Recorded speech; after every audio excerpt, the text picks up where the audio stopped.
men and boys. And of course, as I mentioned earlier, other regions are celebrating it under supporting men and boys. But what does it really mean to support men and boys from your own vantage point? Because you know, you wear the shoe as you're just looking at it from the outside. I think the advantage, for example, of having a tinge of gray hair is that you have lived a life.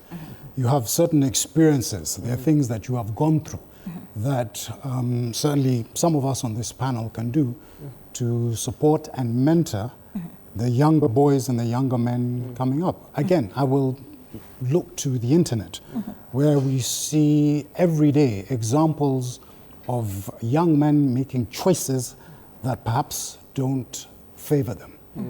And so I think certainly my role as somebody who has lived a life, who has gone through the experiences, who has made those mistakes, my job is to inspire, to mentor, and to encourage these young people to live a life that is going to allow them to be the best version of themselves. And I think for young men, maybe three things that I can say that, particularly on this day, since we're talking about men and boys, that they can start doing. Number one is creating this self-awareness of themselves. So just being aware of, say, what their current moods are, how they feel, how they think, what is going on in their lives, and then hopefully being able to make decisions that are going to favor them. So that's number one, self-awareness. Number two is resilience. I've had this conversation with plenty of young men, and they talk about how life is challenging today, it's difficult, and it's certainly different from when I was young. But having that sort of resilience, the ability to have self-management when things perhaps don't go their way, I think is a skill that definitely needs to be developed in these young men.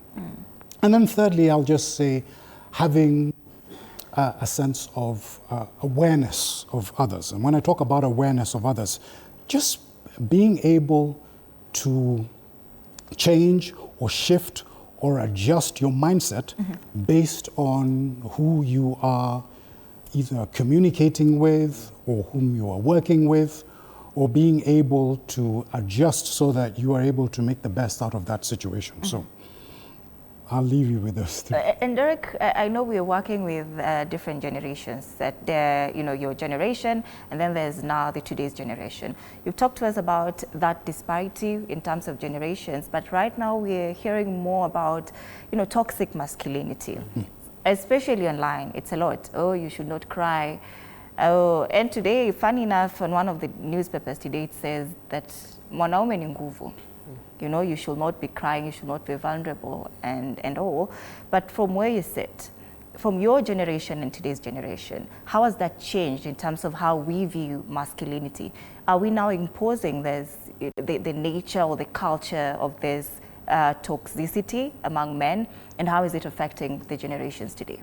All right, well, first of all, I don't believe in the term toxic masculinity. I think those two words are in opposition to each other. Because I believe that if somebody is masculine in the full sense of certainly my understanding of masculinity, you're bringing certain positive values to the world and to those that you interact with on a daily basis. Sure. And so I think that word toxic masculinity has been taken and run with for various agendas, the least of which being political. But I certainly believe in the virtues of masculinity, the virtues of being a quote-unquote real man in the world, a provider, as my brother was saying over here, being able to take care of yourself in terms of your physical attributes that a man brings. And also having the emotional maturity, again, to deal with the challenges that everyday life brings in. And if we're able, just on those three, are able to bring those out, then that to me is the true virtue of masculinity. Great. Matthew, do you also agree that there's nothing like toxic masculinity? I would love to hear how you view that particular point, because we've had these conversations. Toxic masculinity. Do you believe that there's something like that? No. I believe that masculinity in itself is good and virtuous and true. That's what makes it masculinity. When you find, for example, it's like an honest person, you cannot call someone an honest, dishonest person. It's either honest people or dishonest people. So masculinity in itself is virtuous and right and true. Its desire is to help and to provide and to take care of. Anything outside of that is not masculinity. It's chaos, in my opinion. And Derek is 100% right in that regard.